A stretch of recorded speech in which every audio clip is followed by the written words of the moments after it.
Hello, welcome to another episode of Constitutionalist Podcast. I am your host, Joseph M. Leonard. That's Lenard. It looks French. It's not. It's Leonard without an O. Thank you for tuning in.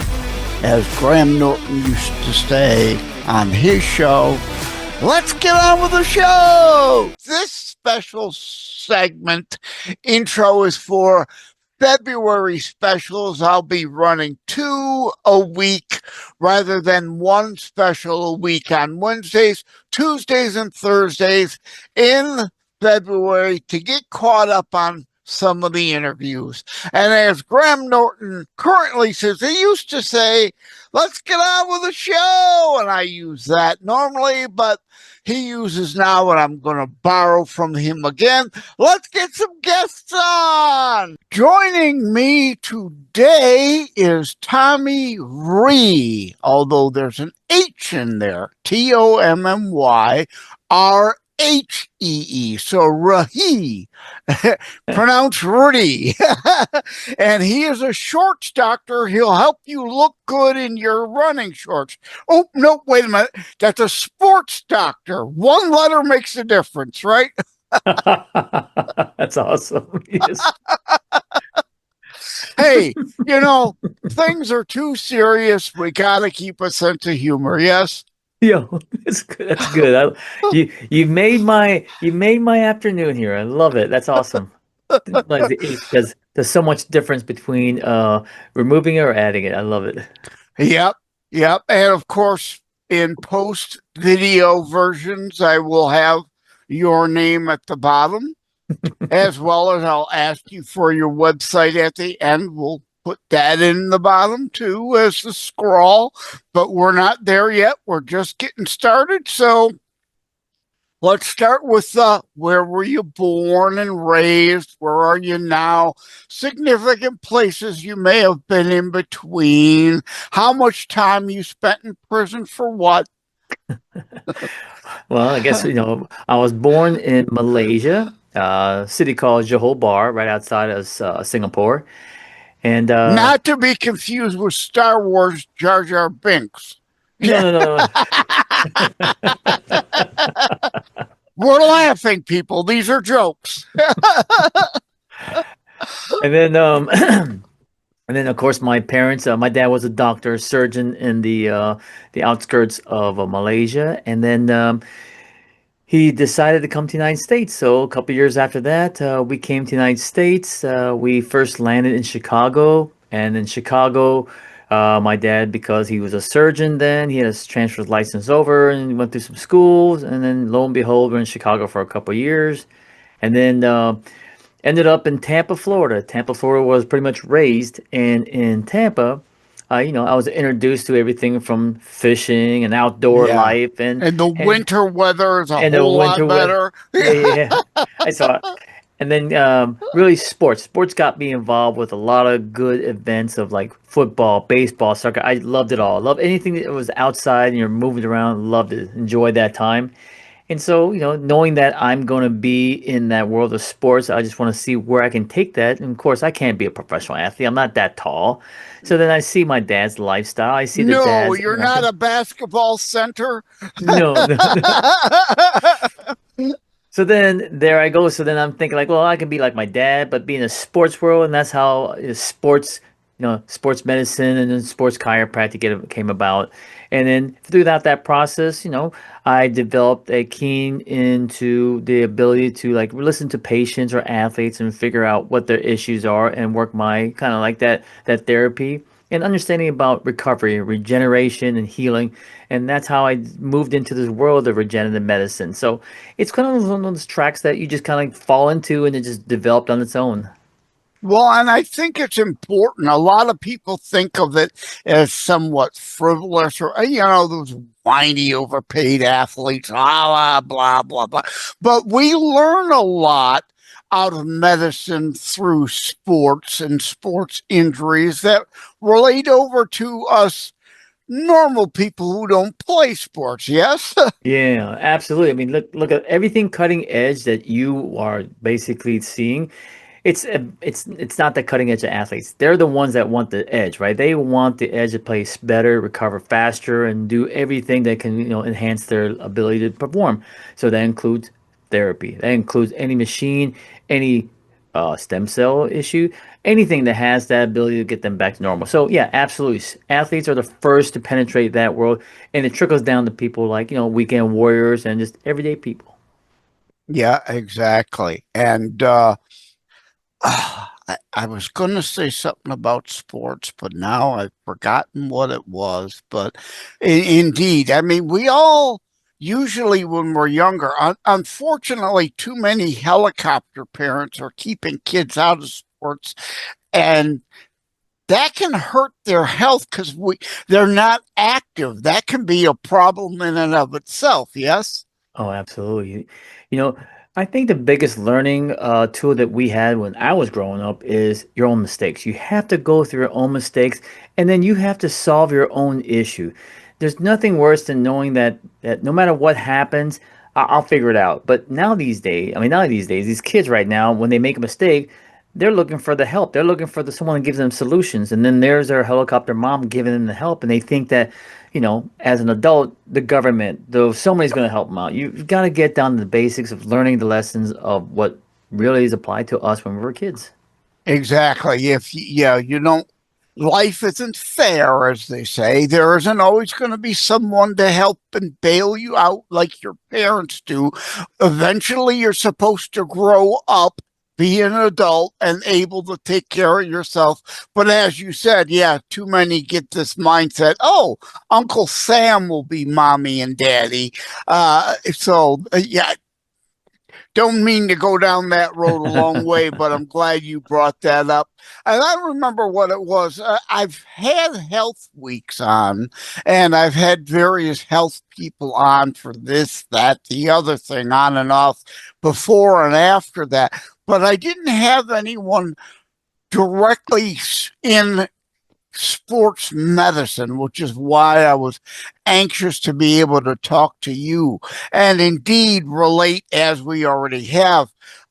Like so many things, certain sectors of society may get something or see something or can afford something first. And without them, it never then can become mainstream and lower cost and funnel down to the rest of us.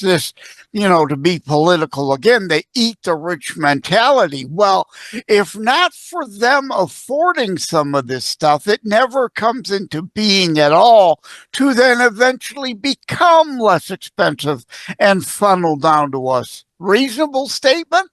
Yeah, and that's the thing is that you have to understand where you're at in the developmental or the discovery portion of it, right? So everybody, look, it's a business, right? In the medical side of it, in Western medicine, it's a business. They're trying to capitalize on their little invention, and yeah, it's understood. But the problem is the end user, right?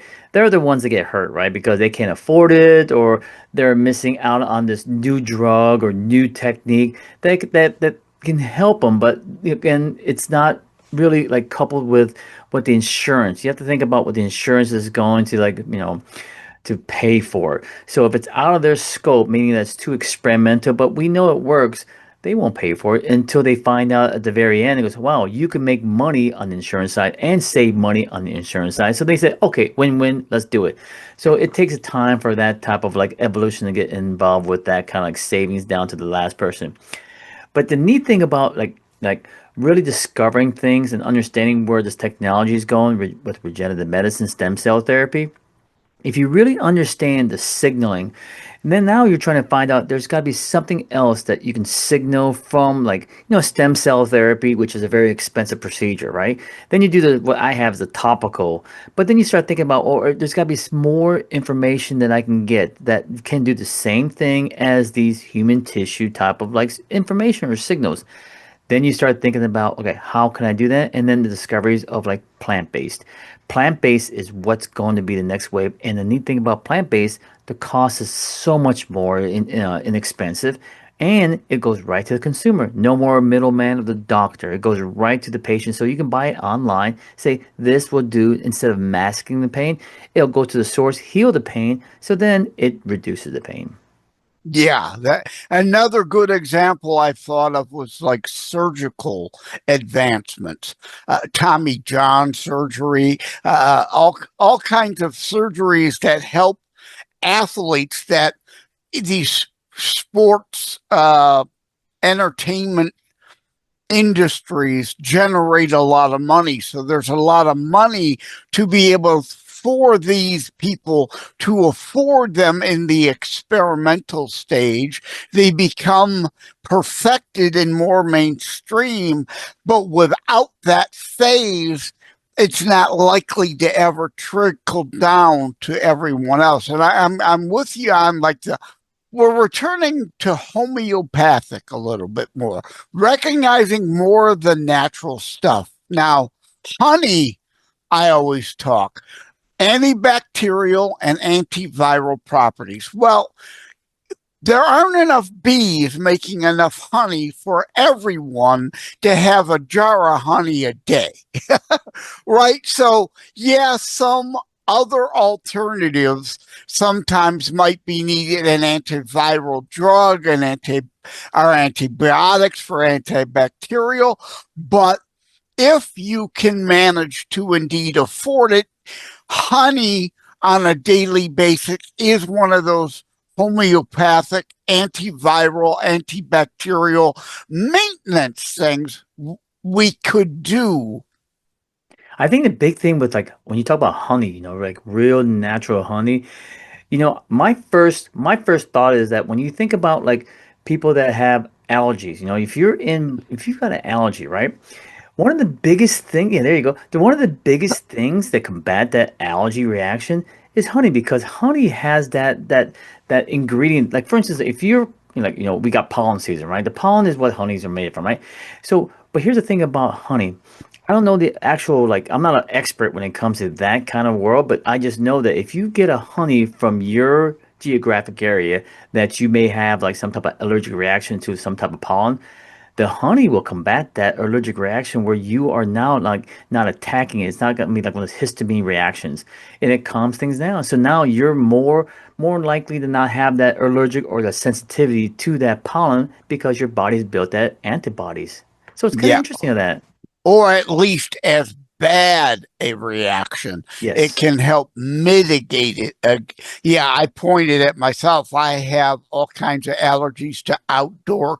I don't cut my own grass. I can't because I have allergies to weeds and things. And if I try to cut my lawn, my sinuses will be a disaster for a week thereafter. And I have a few like issues with some foods. So yeah, those those things unfortunately are something we all have to be aware of. Yeah. I think the biggest thing is that you've got to figure out what is triggering these things, right? That's the big thing, right? We all try to figure things out because when Root you're causes as opposed to just treating symptoms all the Yeah, time. because here's the thing with sensitivity. When you're sensitive to something, it doesn't show up right away. It shows up days, maybe weeks later, and then it takes a long process to really figure out what is that What? kind of sensitive item, right? So that's why it takes time, and that's why people get confused. Like they think I'm sick or I'm having these sinus issues, and I don't know why. Just constant. It's a hard homework, but you have to go through the process of just doing that diligent movement of like eliminating one thing at a time and just seeing if that's the possibility and then do another one and do another one. But it takes time. It takes maybe 2, 3, 4 weeks for one ingredient, one product, one thing that may be a trigger. Yeah, again, you're here really to talk sports medicine, so we're kind of way off topic. But immediately came to my mind is how is it so many darn people all of a sudden have a peanut allergy? It's like, Yeah. what have we done with our diet that has screwed up our bodies over the last 20, 30 years that everybody's got a peanut allergy all of a sudden? But anyway, yeah, back to let's drop some names. Have you had any famous athletes that you could drop their name? Yeah, I know that person because I've worked with them.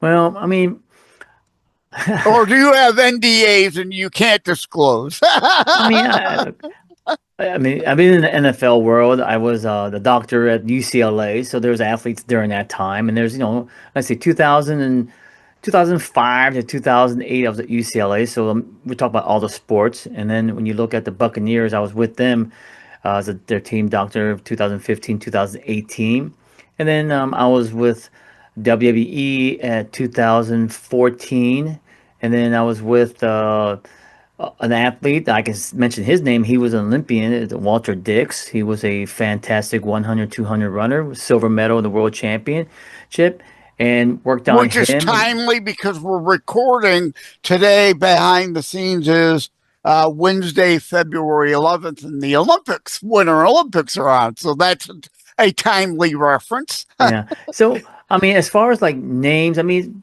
I don't want to say too many names because it's like one of those things, like you said, it's like, yeah, I got to be careful. So, anyways, um, I, I know my caliber of athletes, and then whatever you think I know is probably what I know. So that's all I can say.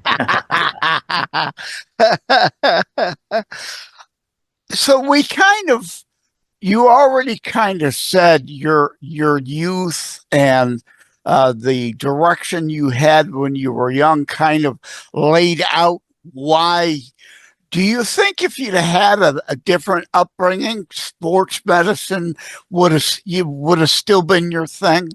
I don't know Uh, how to ask that really, and I don't know where I'm going with it really, but Well, I think you're absolutely right. I think my upbringing helped a lot, but I think because of my dad and being a surgeon and a doctor, and then there's relatives and uncles and aunts, and everybody's a surgeon or a doctor or something. So it was. I don't know if it's like encoded in my genetics disposition to be a provider, like really like to help people, and it's like my enjoyment is seeing someone get better. Whatever they're dealing with, get better.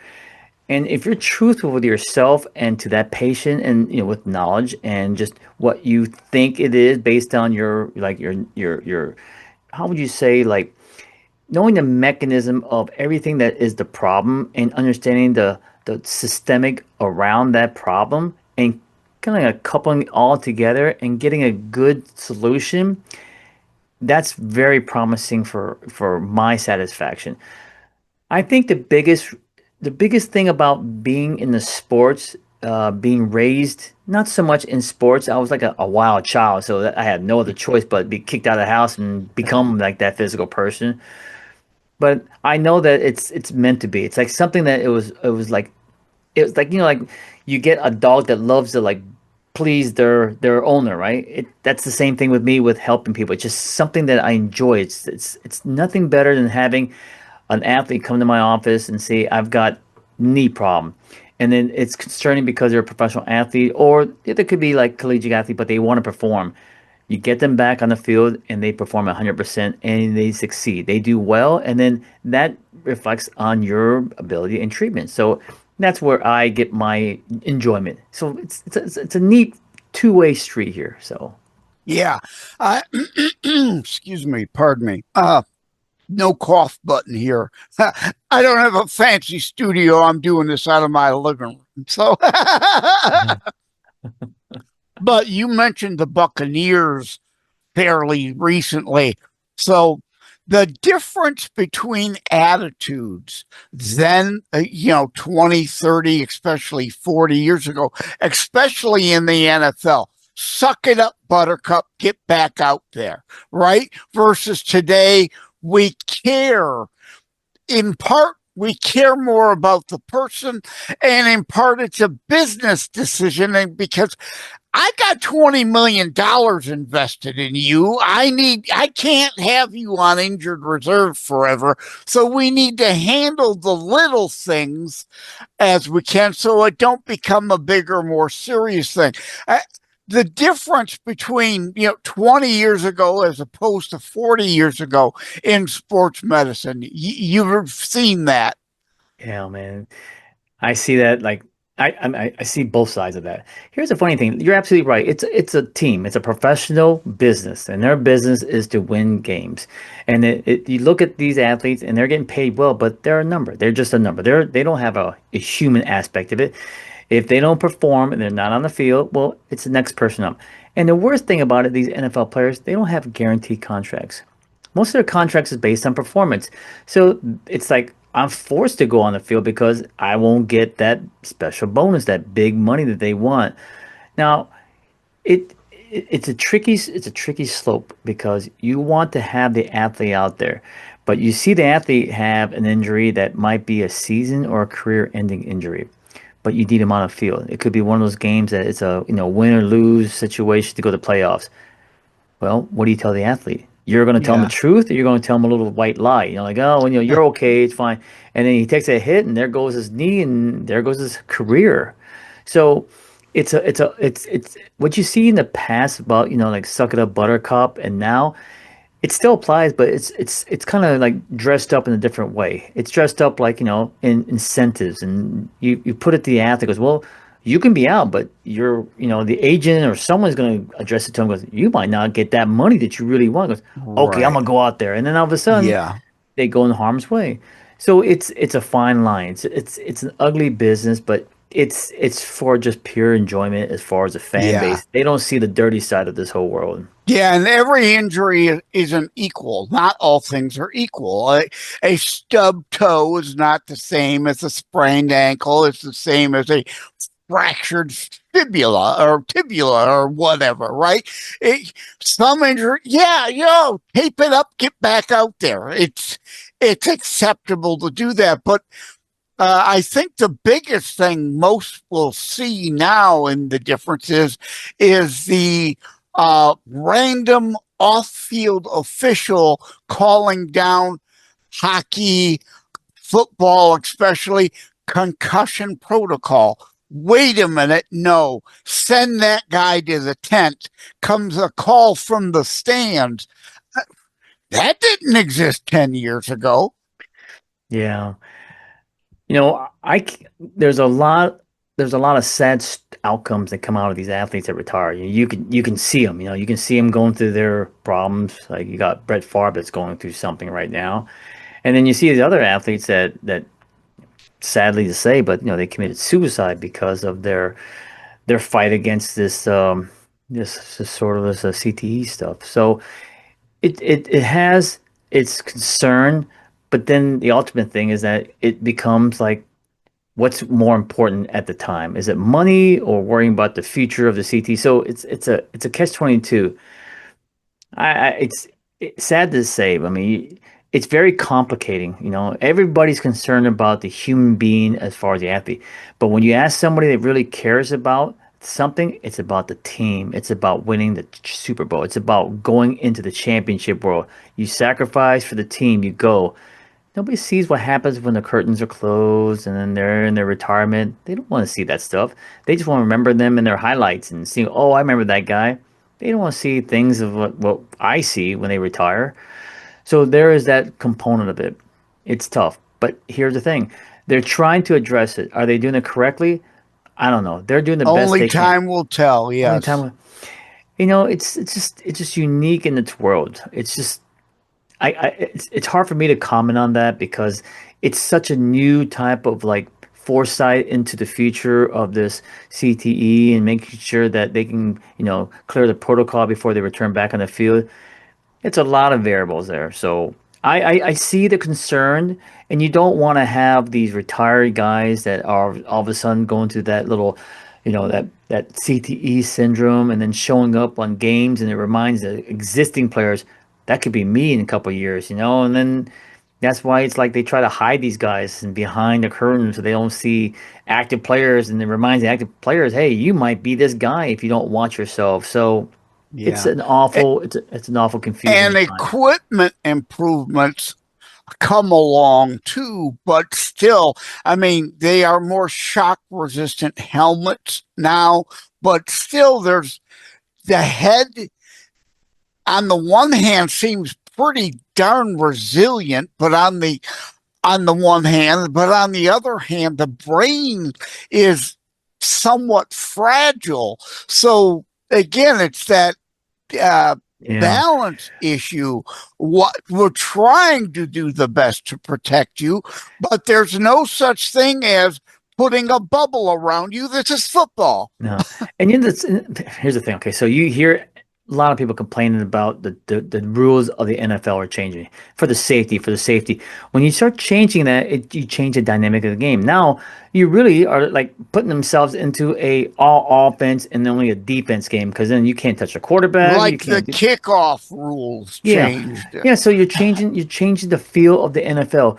You know, it's tough because it's just entertainment, right? NFL is about, and remember back in the days of the 90s and even 2000s and shit right there, it was all about the highlights of hits. They were like, if you saw like the NFL, like Monday night, it was all about like people Yep. just getting demolished, Same right? with hockey. What if people? Oh, we got to take fighting out of the game. But what sells the old VHS tapes? Fights. A Fights. collection of the fights, Yeah. right? It's all about being physical. Look at another popular sport, UFC, violent sport. That's what sells, getting violent.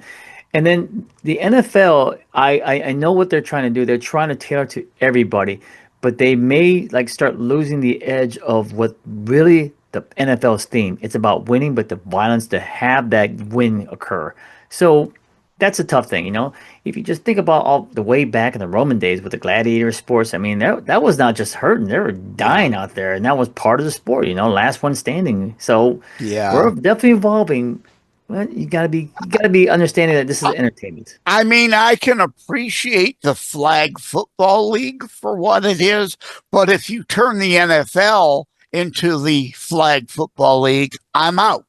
Yeah, yeah. I mean, look. Right now, if you here's a perfect example. The Pro Bowl, right? The Pro Bowl is a flag football event, right? And you watch that, and you're like, okay, that's neat. But then you just turn on to any football, even high school, because that's more entertaining. Now you're looking at something that's, because everybody wants to be on the edge. You know, Nobody wants the outcome of these athletes, but you still want that violence. It's just Yeah. part of our Yeah. nature to see it. So it's a very difficult subject to talk about and how to solve it. I'm on the side with the athlete. The fans, I understand, they want to see that kind of like that aggressive game-winning hit or touchdown, and what it takes to become that person with all the violence. So I understand Yeah. the fans' point of view, but on this side as a doctor, you're looking out for the health of the athlete, not in the present, but for the future. So there's again two sides of the coin. So I totally Yeah. understand both sides. Yeah, and there's a difference. Not every injury occurs.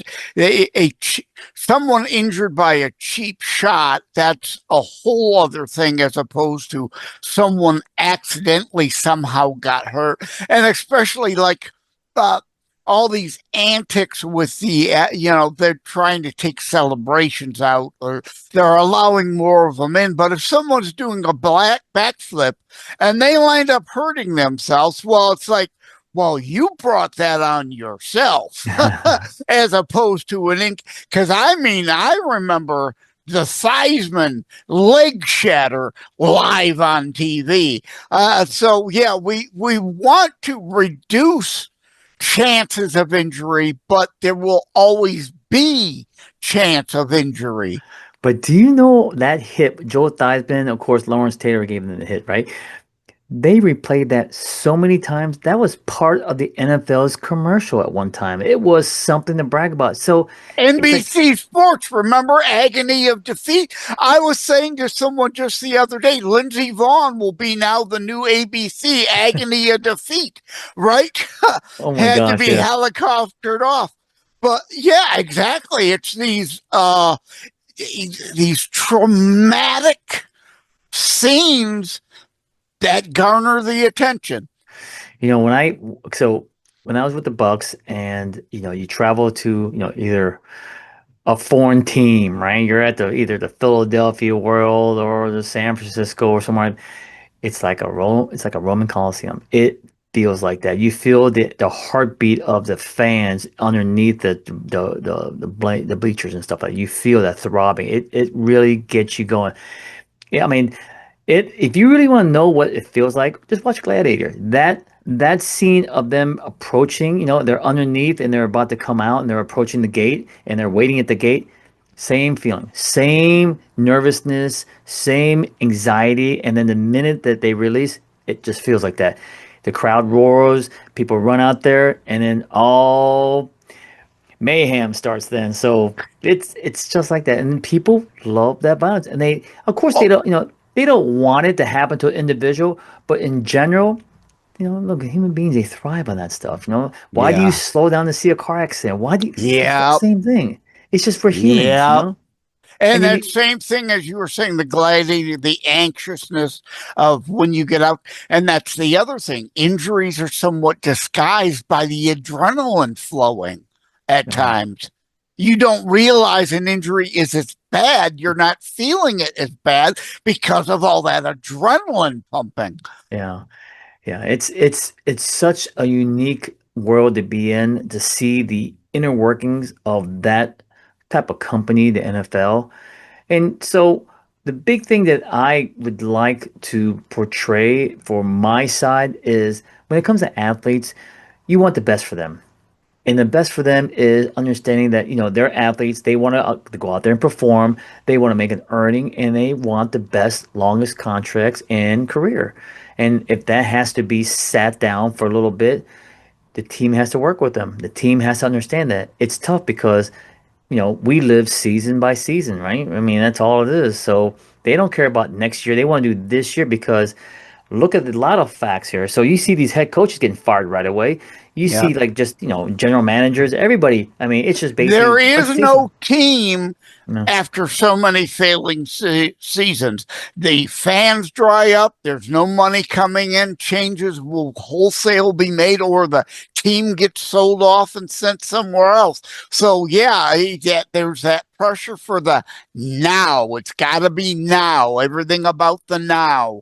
Yeah. So then as a provider, you try to detract from that, but the problem is that it's just the whole structure of that NFL world. It's just meant to be that way.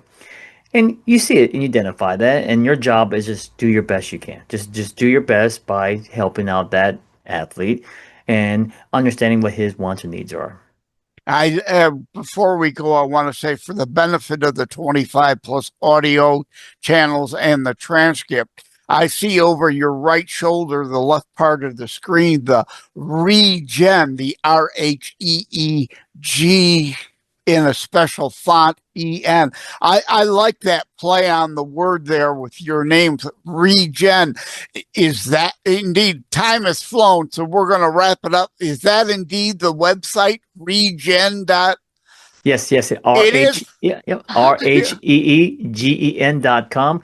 And you can learn everything about topical stem cell. And then if you have a question, just go ahead and hit the info button and shoot me a question.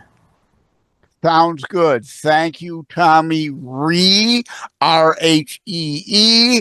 And again, that's RHEEGEN.com. It'll be on the bottom scroll for the video. And we set it for the 25 plus audio and spelled it out for anyone reading on the transcript now.